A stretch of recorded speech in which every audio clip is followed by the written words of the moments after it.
right. Thank you for watching our coaches meeting. I want to welcome first-time coaches. I want to thank those coaches that have coached with me before. We're going to kind of go through operational procedures and what to expect for this season.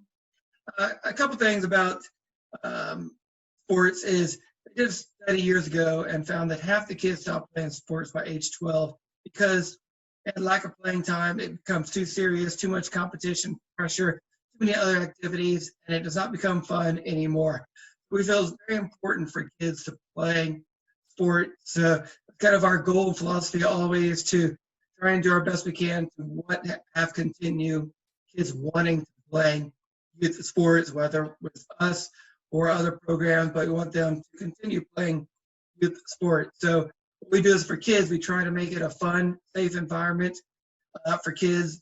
They can learn skills about sportsmanship, increase self-esteem, especially nowadays with a lot of them doing homeschool or virtual learning. It feels important for kids to get out there, play hard, interact with other kids, remind each other about good sportsmanship, that working together with other kids and playing a game. So for parents who want a convenient, well-organized program that doesn't take the family's life, we have multiple parents with 3 or 4 children, and they don't have the time or ability to run all the week for different practices here and there and games here or traveling over to this area.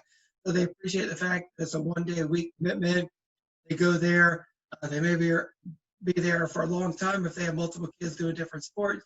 It's at one location, one day a week. So for you as a coach, you play an important role. We want you to provide age-appropriate instruction. So our practice plans that we'll talk about have different skill levels for age-appropriate. You're the leader. The kids look at you for demonstrating good sportsmanship. So, they look up to you for that. So always be demonstrating good sportsmanship, remembering that they're watching you on how to handle the situation. Be enthusiastic, be a teacher, make a big deal out of small little things. Just a little, hey, good job, good hit there. They enjoy having that positive reaction from you. So make sure you do that. Promote safety. When in doubt, send them out. We'll talk about concussion. Stay calm, have patience. Again, those things, they're kids out there. They will do things. So make sure you stay calm when things happen out there. Equal playing time is something that we stress, which isn't a problem with baseball. Everybody's got a hit, but you can rotate positions, make sure they're at first base. You can rotate who the last batter is to do the grand slam home run. That's something that you can control. Sportsmanship value is something we'll talk about. So every week you'll get that weekly email with a practice plan and a word of the week.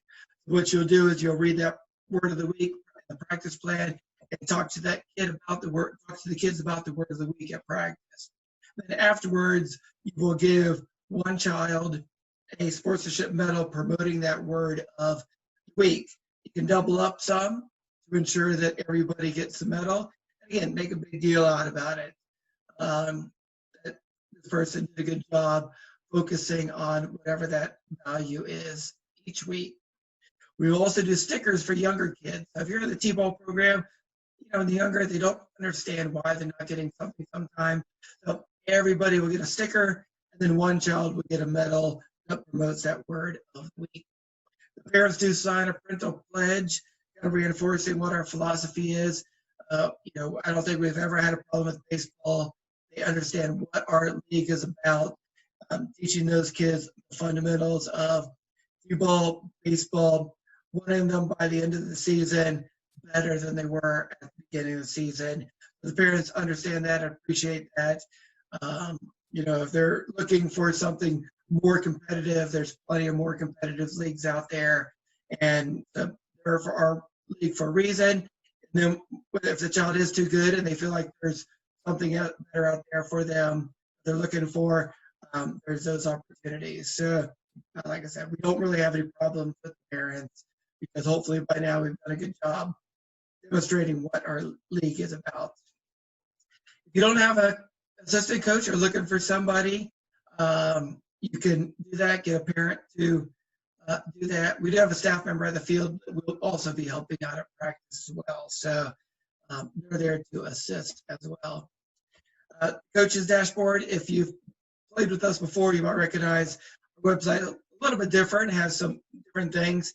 If you haven't completed the background check, we'll need to do that, and we will resend that email if you haven't done that yet. That's through Sterling. It's a separate company. They are in charge of the background checks. We also do a coaches training under the coaches tab. You can go under the coaches tab and check that out if you haven't done so. It's done once every year. So if you've already done it in the past year, you don't have to do it again. So that, again, that's under the coaches tab. We do have new coaching resources as well. So when you go to the coaching resources tab, you will see baseball, and just click on that and you can see the resources. What you'll do is every week you will get a practice plan that's emailed to you. This is week 1, word is listening, so you can click here to view the practice plan, and you can also click on the word of the week, and you can see a little description on what the word, how to talk to the kids about the word of the week. And again, these practice plans, you don't have to use them. They're definitely good tools to use, so if you want to look over them, especially if you're new and you're not sure what to do with the kids or how to talk to the kid, they're really helpful.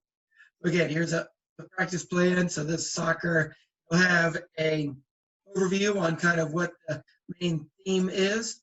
You'll have a little video with some drills to do with the kids. Another video with some drills to do with the kids. There's some diagrams as well. There's extra videos to do with the kids. There's lots of information in there, more than what you need for each week, but it has plenty of information in there for you to use. Again, as well as the word of the week in that weekly email. Once we post that schedule, we post it online of the practice time and game time. The field, you always will play on the same field. Practice will always be the same, and the game time will always be the same. So it just depends on what color jersey you are. It makes it real easy for the parents. You can email the parents as well with information. That is under the coaches tab. We'll send out the main information. You don't have to do it. It's just optional if you want to email the parents and introduce yourself. So again, the field will be set up. You won't need anything. You'll have helmets, balls, and bats. You leave all the field, everything at the field. We kind of shifted. We used to use a first baseman wear a full face mask and do that, but most of the time they're very inaccurate at throwing. So a lot of times we'll just have a coach or a parent stand there at first base to help because they're not throwing it at the face. Plus, we are cleaning the helmet every time. So that full face mask, we're not worrying about that. So most coaches are not using that. They just, like I said, have a parent or coach can stand there at first base to help them when they throw at first base. The ball's pretty much just rolling on the ground anyway. A couple things to change with return to play safely is make sure the kids are sanitizing their hands before the program. They can sanitize their hands periodically. Any equipment that is used by a child is going to be sanitized. A couple things that we're doing is we did tell parents to bring their own helmet and bat if available. We will have extra helmets and bats there. If a child uses one of our helmets, they will keep that helmet all game. So every time when they'll put it at a specific spot, and same as a bat, if they use a bat, we'll clean the bat between the next person using it. We'll also have the players separated. What we did was in the dugout, we had them spaced 6 feet apart, and they would leave their helmet there so they know that that's their helmet. We started with them using it in a dugout, and after that we kind of just spread them out 6 feet and had them lined up there.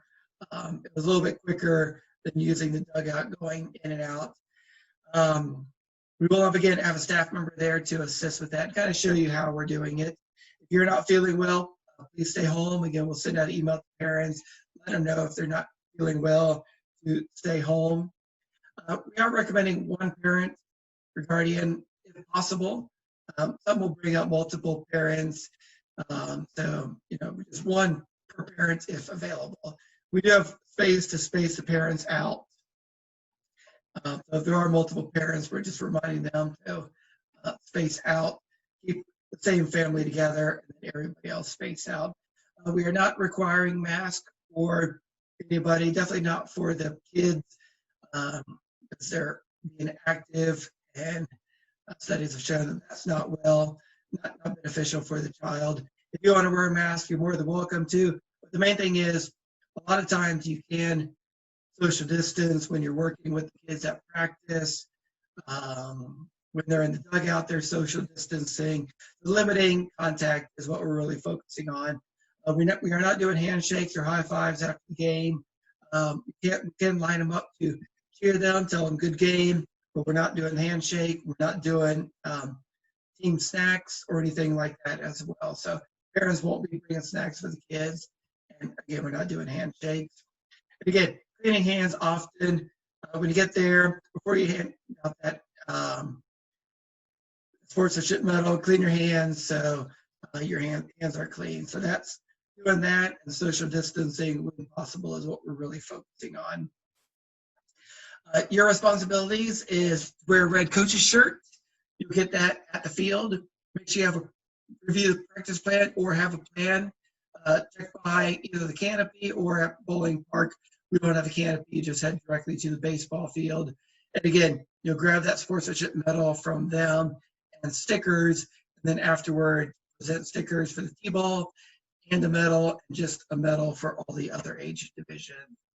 So when you get to the baseball field, you either will head to the red canopy if you're at Bowling Park, or at Noonday Park, you'll head to the red canopy. So Bowling Park's field is separate from the other sports, and at Noonday it is not. The jerseys are numbered based on size. 1 through 10 is extra small, small is 11 through 20, etc. When you get a roster, the roster will have what size jersey the kid ordered. What you'll do is look at the roster. All right, John, you got an extra small, so make sure you give that child an extra small. Whenever I coached, I would write what jersey number I gave them on the roster. That way when I'm practicing, I can look and see the roster, see the kid's name, see the jersey number, and it helped me to learn kids' names. What we also do to help learn kids' names is we will give you a sticker with the kids' names on it. So it'll be a little sticker, it'll have the child's name on it. It'll also have some little asterisks below the kid's name. Each asterisk is a season that they played with us before. So some kids will have a little 1 asterisk, that means they're brand new. Some may have 4, 5, 6, 7 asterisks. It might not only be baseball, it could be different sports, but at least you know that they played with us. On opening day, you're basically just working on the fundamentals, passing out the jerseys. We're there to show parents where to go. We will have a little game. Normally we just do 1 inning, especially at the younger ages, maybe 2 for the older ages. Kind of just, again, showing them the fundamentals. And then afterwards, you'll have a little post-game meeting with them, pass out about the stickers and medals, and vote on a team name. So you want to talk to the kid either before practice, during, or after, deciding on a team name. If you have younger kids, it helps to limit their choices. So say we want to be like a superhero, or we want to be a dinosaur, we want to have a color in our name. So giving them a couple options on that. We have game day, and then we're off for 2 weekends for the fall break anyway. So don't feel like you have to have all these great plans and teach them the entire rules of baseball and everything to know about baseball on opening day. The main purpose is pass out jerseys, show people where to go, kind of talk to the kids, get up a team name, introduce yourself, kind of show them some basics, have just a little game, and then be done. So that's the main purpose on opening weekend. So again, keep it simple. Don't reinvent the wheel. Use our tools and resources. Use our practice plans if they're helpful. Again, there's different practice plans depending on your age group. Some are more basic than others. You can communicate with your team via email if you want to. That's an option. And again, that's done through the website, coaches tab to the rosters. You can see the word send message.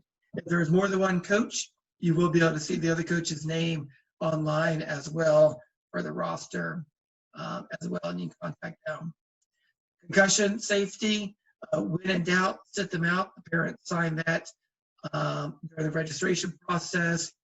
So again, if they do collide, something happens, and the child seems confused, if he feels sick, blurred vision, dizzy, tired, please let our staff know, which they'll be there. They should see that, and we'll talk to the parents about that.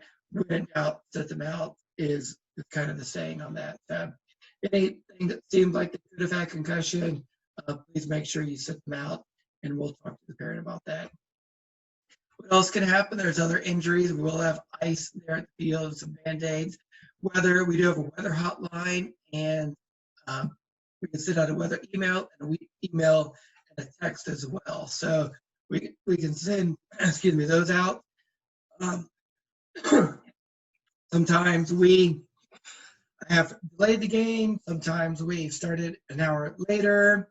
So we'll make those decisions and we'll let parents know, again, via the email, text, and weather hotline. Sometimes if a child doesn't want to play or is a distraction, let our staff know. And we might have had this experience before and how to work with the kids. If there are unbalanced teams, you'll learn very quickly who the better hitter is. So especially like for the older ages, they learn, all right, you're ready. This child's a big hitter. I use the term baseball ready a lot. So make sure the kids are paying attention. All right, baseball ready. That means you're facing forward. You have your glove down, hands by your side here or on your legs. You're ready, paying attention. So when that person hits the ball, you're paying attention. You're not going to hit the ball. Again, you can email the parents if you'd like to. Bring by each week to pick up the sportsmanship medal at either the canopy or at Bowling Park. Our staff there will have it. If you have any questions, again, my name is Barry Switzer, so you can email me, you can call me, and you can ask our staff members at the field. And want to thank you for watching this, and we are looking forward to a great season.